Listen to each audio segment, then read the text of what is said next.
the experience of a love story. The word story is important, right? So the story of love is a story that I can fall in love with all kinds of people with whom I would never live a life with, that we come from completely different worlds.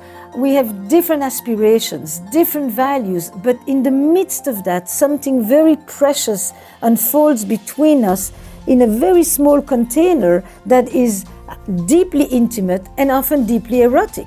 It doesn't need how do we negotiate children, in-laws, economics, careers, the political environment around us, all of that. We don't have to talk about any of this. In that beautiful container of intimacy and erotic intimacy lives a love story. A life story is a negotiation with the whole world.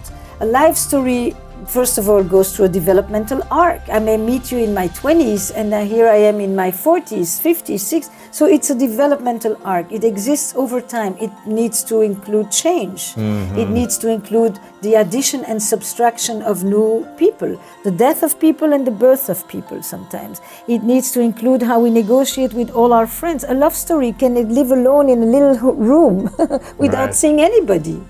You know, because it feeds on itself very, very beautifully. But a life story must include other people, a social circle, a community, you know, activities, passions, hobbies, careers. There's a lot of other things, and those demand a consonance of values, of aspirations, of ambitions, the ability to not just foster the togetherness, but also to develop the differentiation.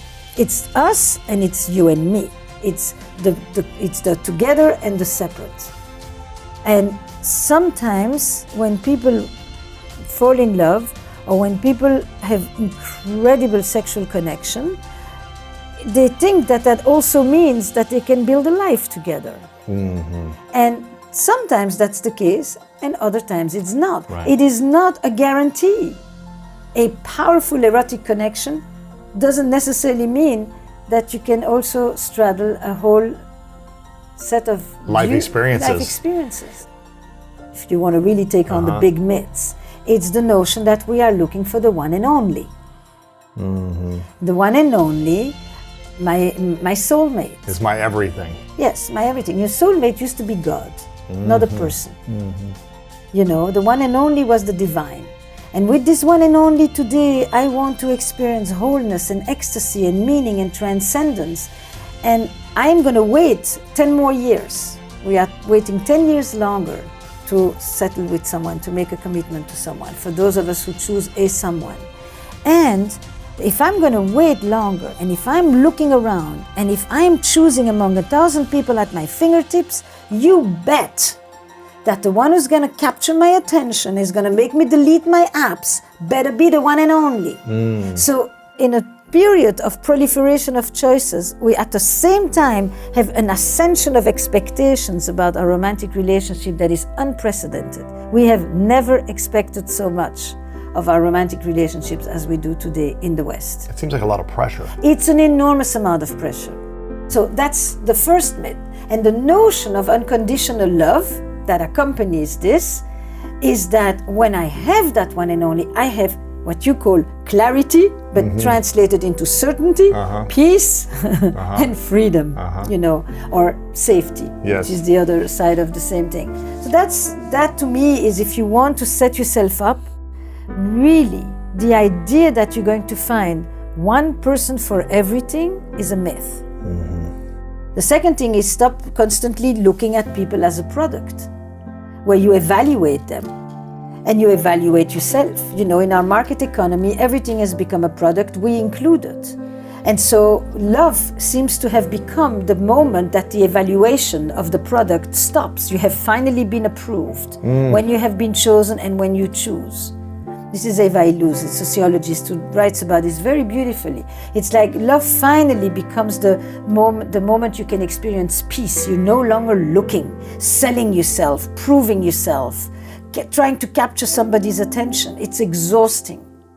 And once you are in that mentality, you also are continuously looking for the best product. You never say, you know, how can I meet a person who People don't often talk about how can I be a person who. That's so true.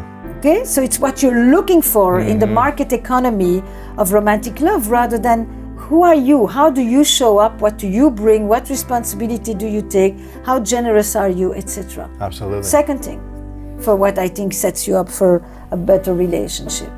And the third thing is understand some of the things that are really important to you and don't get involved with someone on the hope that some things will change.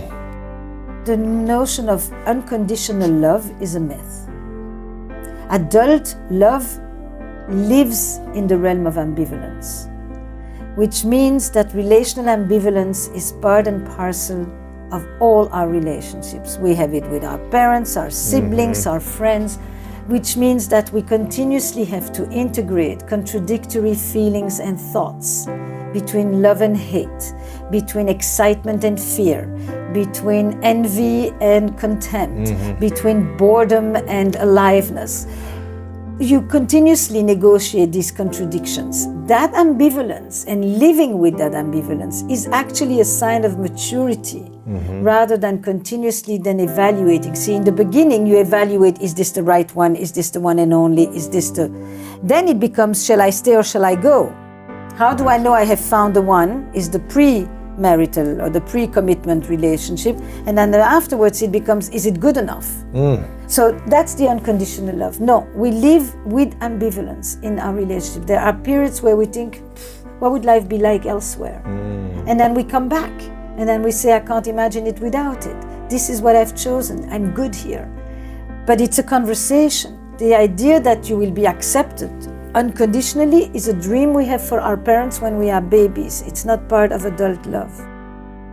If you know that you don't want children, or the reverse, that the other person doesn't want children, don't go in there hoping that they're going to change your mind, their mind, because that is not fair to you nor to them.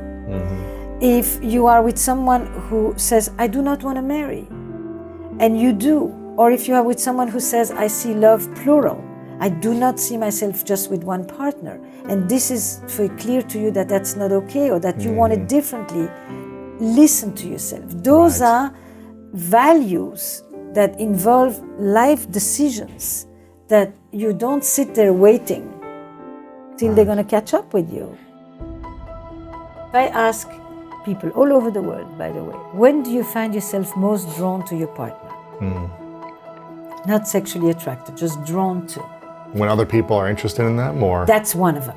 That is one of the main four. When other people are flirting or giving them attention. Yes. When I see them with other people, when I see other people captivated by them, when I see the magnetism that they have over other people, when I see how others are drawn to them, when they don't belong to me. Now, if you are jealous in a feeling that is really crippling and painful, then you do not enjoy that. You feel uncertain, you feel insecure, you feel scared, you feel like they could leave you. You realize that maybe, they're not attached to you.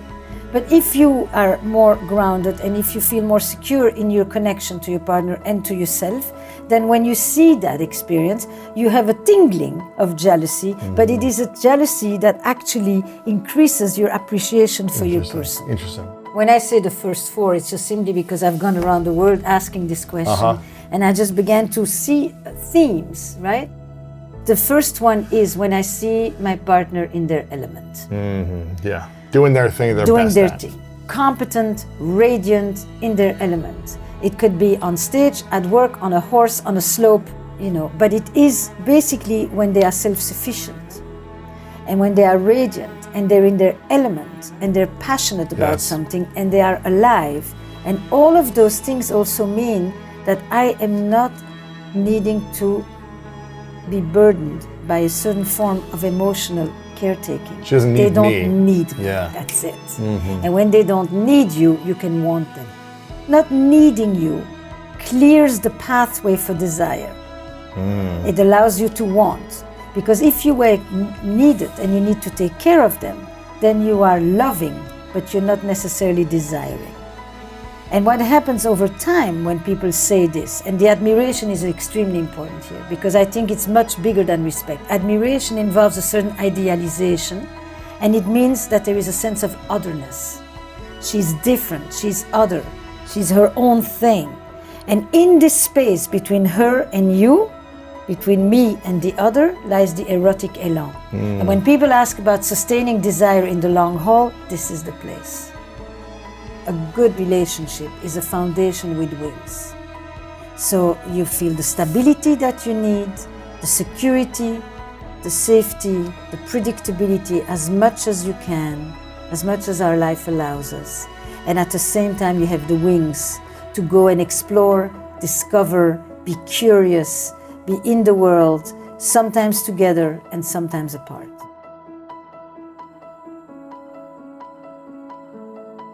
This is a party of two. And with you and me together, we are going to create best friends, romantic partners, lovers, confidants, parents, intellectual eagers, business partners, career coaches, I mean, you name it. And I'm like, seriously? One person for everything?